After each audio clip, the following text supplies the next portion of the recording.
नानी की आवाज़ सुनते ही चिंटू और मिंकी उछलते हुए बाहर की ओर दौड़े। नानी आ गई, नानी आ गई।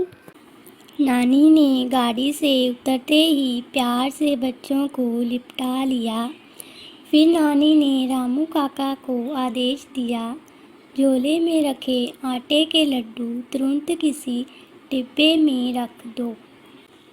लड्डू का नाम सुनते ही बच्चे मचल गए और तुरंत खाने की जिद करने लगे।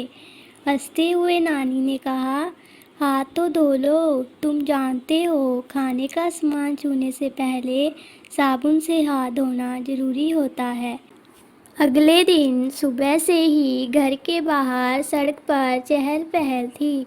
मिंकी नानी के साथ बाहर आई तो देखा कि कई मजदूर सड़क के दोनों तरफ गड्ढे खोद रहे थे। इतने में पापा और चिंटू भी आ गए।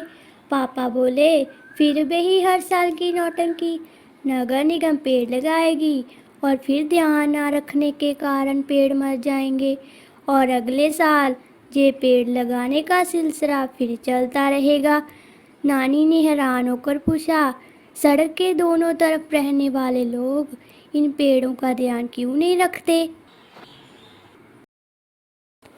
पापा बोले, ये पेड़ तो सरकार की ज़मीन पर हैं, इनका ध्यान रखने का काम तो नगर निगम का है। नानी ने उन्हें देखा, फिर धीमे से मुस्कुराई।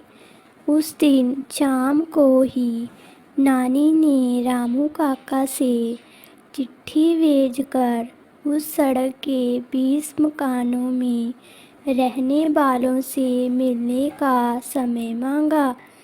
नानी ने चिंटू और मिंकी को भी साथ ले लिया।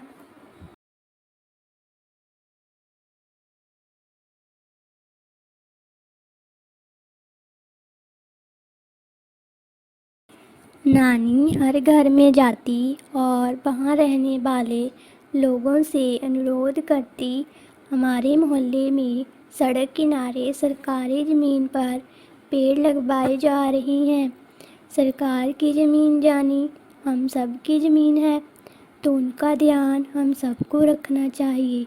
वैसे भी इनसे जो ऑक्सीजन मिलेगी उसका लाभ भी तो यहाँ रहने वाले हम सब लोगों को ही मिलेगा। बिना ऑक्सीजन तो हम सब जीवित नहीं रह सकते। बस फिर क्या था, हर घर के बाहर लगा पौधा उस घर में रहने वाले की जिम्मेदारी हो गया। आज 2 साल में ही लगाए हुए पौधे बड़े हो गए हैं। नेक पेड़ों में पक्षियों और गिलहरियों ने अपना घर बना लिया है। मोहल्ले वाले एक परिवार में बंध गए हैं। सब अपनी जिम्मेदारी समझकर अपने मोहल्ले का ध्यान रखते हैं और जब भी नानी आती है उन्हें घर में खाने पर बुलाया जाता है।